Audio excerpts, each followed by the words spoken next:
అందరికీ నమస్కారం అండి. ఉదయం నుంచి పృథ్వీరాజ్ అరెస్టు, పృథ్వీరాజ్ని కోర్టులో లొంగిపోమన్నారు, పృథ్వీరాజ్ని తీసుకెళ్ళి ప్రశ్నిస్తున్నారు. పృథ్వీరాజ్ అలాంటోడు, పృథ్వీరాజ్ ఎలాంటోడు అంటున్నారు. అందరికీ ఒక విషయం చెప్పాలి. మొదటి భార్యకి భరణం ఇవ్వలేదు. భరణం గురించి దగ్గర ఒక 3-4 ఏళ్ళ నుంచి భరణం ఎరియర్స్ ఉన్నాయి.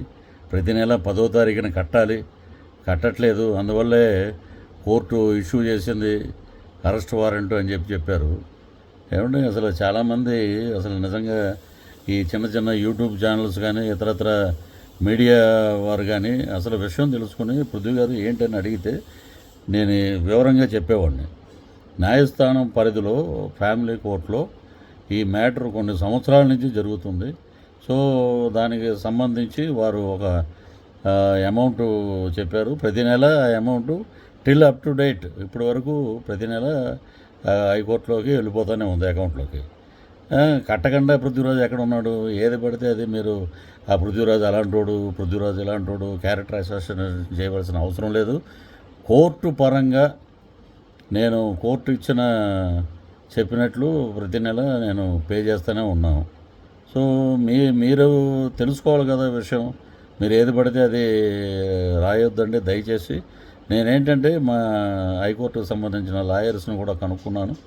ఏంటంటే వాళ్ళే ఆశ్చర్యపోయి ఉన్నారు. ఏంటంటే ఇదేంటి ఇలాగా వచ్చింది, ఏంటిది అసలు విషయం తెలుసుకోకుండా ఎలాగా వేస్తారన్నారు. నేను చట్టపరంగా ఏదైతే యూట్యూబ్ ఛానల్స్ ఎక్కడైతే నా గురించి ఎవరైతే ప్రస్తావించారో వారందరి మీద చట్టపరమైన చర్యలు తీసుకుంటున్నాం కూడా. మా లాయర్లతో సంప్రదిస్తున్నాం. తీవ్రంగా ఉంటుంది పరిణామం. మీరు ఎలాంటివి వేసేటప్పుడు అడగండి. కోర్టులో ఉంది కుటుంబ వ్యవహారం, దాన్ని కూడా బజారుకి ఇచ్చేస్తారా?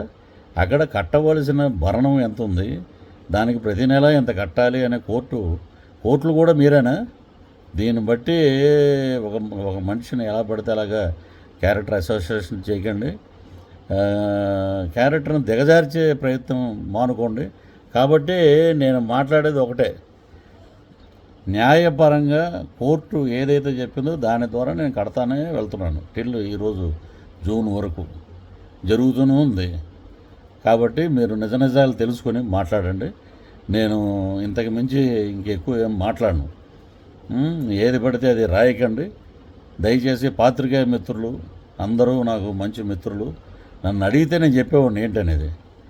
కాబట్టి మీ అందరికీ మరొకసారి నమస్కారాలు తెలియజేస్తూ, కోర్టు పరంగా అన్నీ జరుగుతున్నాయి కాబట్టి లేటెస్ట్ నేను ఎవరి మీద చర్యలు తీసుకోవాలో మా లాయర్లతో మాట్లాడి వారి పేర్లని నేను వివరిస్తాను. Thank you.